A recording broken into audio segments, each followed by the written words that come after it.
When are we thinking about Hizmet and what they accomplish today worldwide?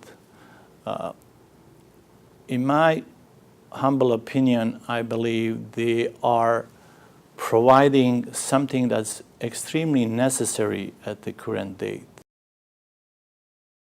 Let me tell you something about trying to organize ourselves here in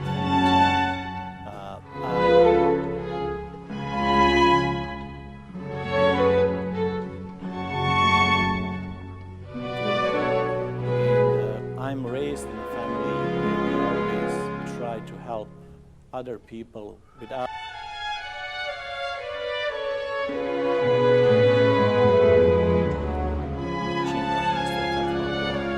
I felt I also met a person. So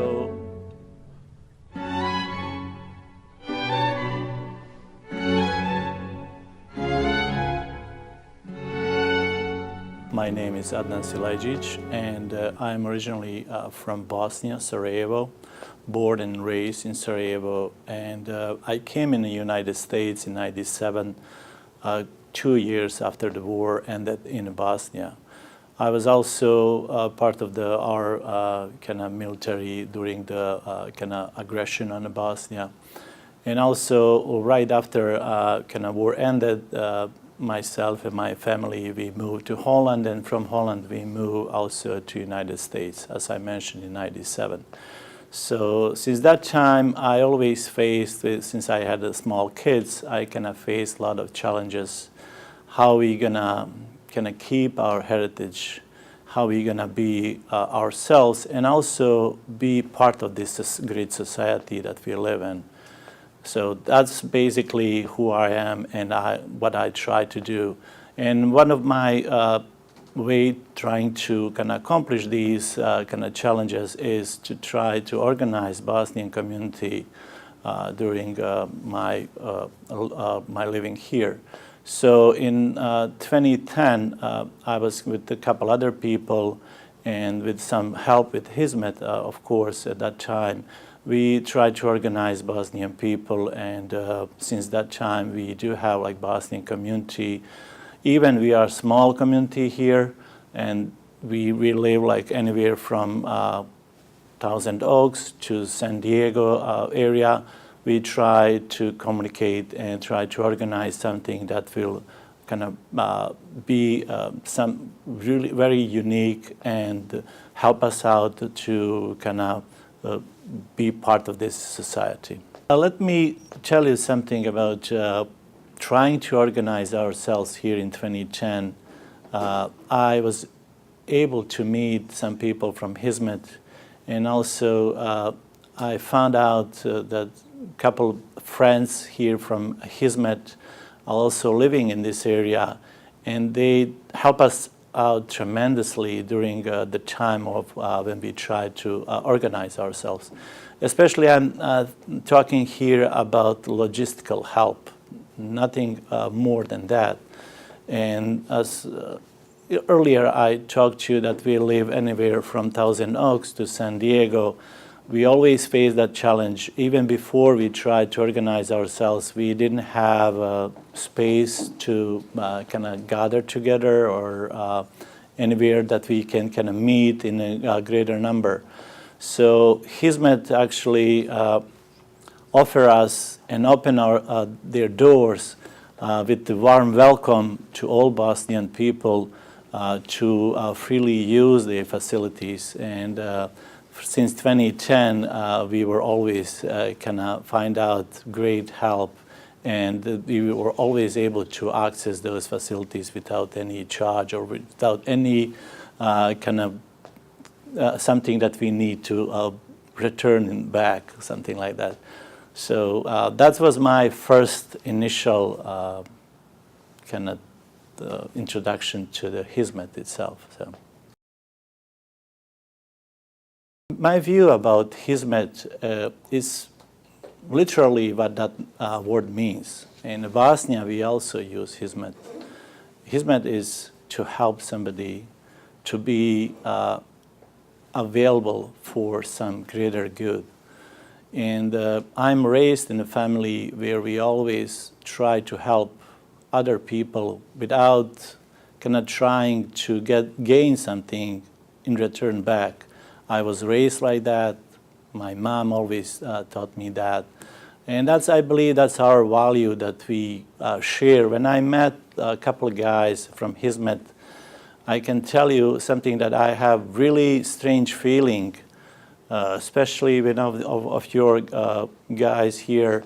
When I visit his home, I felt something very interesting. It was you know, when you were a small kid, you remember certain things. I remember certain smells. So when I came to his home, I felt that smell when I visited my grandma. So it was really, really touchy for my heart. I don't know, I cannot explain that feeling. It's just something that I felt. It was nothing special there. It was just coffee and tea and some small sweets and a nice talk, nothing else. But my heart felt I'm back when I was like a little kid visiting my grandma. That was my kind of feeling that I kind of always have with the Hizmet. And I can tell you I met many people in the last couple of years from the Hizmet, what people say Hizmet movement. But since you guys are organized in many different ways, I met many different people doing many different things. And none of them they didn't go to be kind of different than others. All of them shared the same moral value that I was also looking and when I was raising my kids, or when my mom and dad was kind of raising me and what they were teaching me.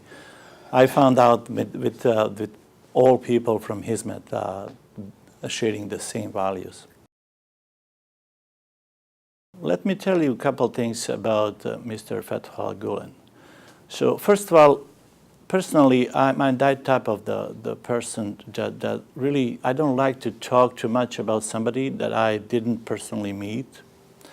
But for this specific situation, I can tell you that knowing and meeting people that they were influenced by the teaching of Mr. Fethullah Gulen, I felt I also met the person. So meeting multiple guys from Hizmet that I mentioned earlier, and that they have such a nice value that I also share and my closest family share, it's to kind of be really nice person, help other, keep your heritage, keep your Islamic value from the right teaching. So that was my take on Mr. Fethullah Gulen.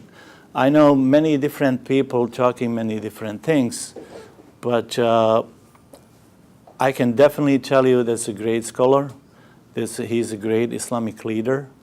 And the results of that is when I see somebody, when I look at somebody's behavior, I see the result of the teaching.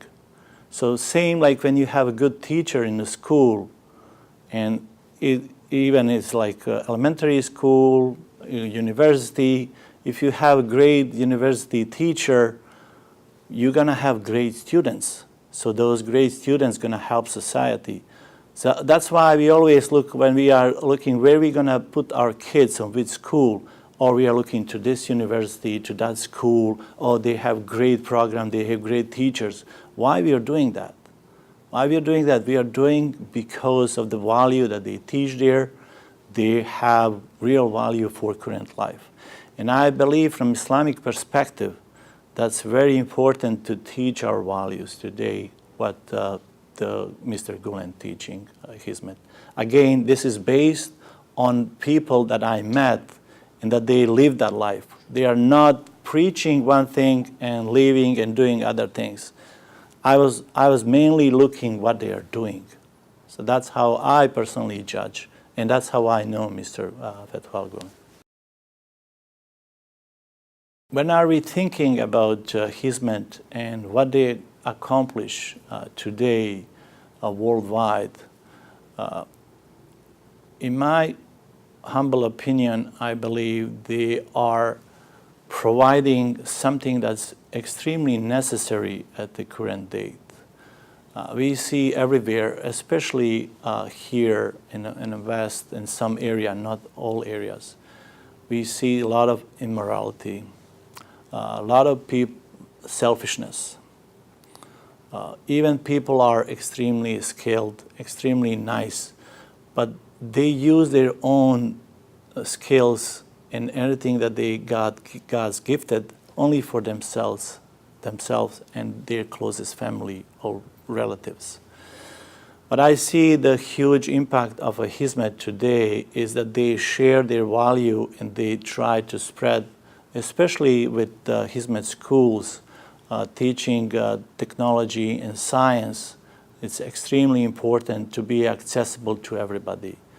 I see, at least here in the United States, we do have a lot of good schools, a lot of good programs, but not everywhere and not accessible for everybody. I see a couple of Hizmet schools they open in an area where the people, they don't have the easy access to that level of knowledge of science and technology. So in my opinion, today it's very important to have both knowledge in science, technology, as well as some moral values and, of course, religious values too. The Hizmet movement seeks to bring peace through understanding, peace through respect, and therefore love of our fellow people, regardless of where they live or what their faith traditions are. I was also able to see a couple charitable organizations that was kind of influenced by Hizmet. And I see involvements in many different areas. They didn't help only necessarily people practice Islam or that they are in certain area or region. They primarily try to help humanity.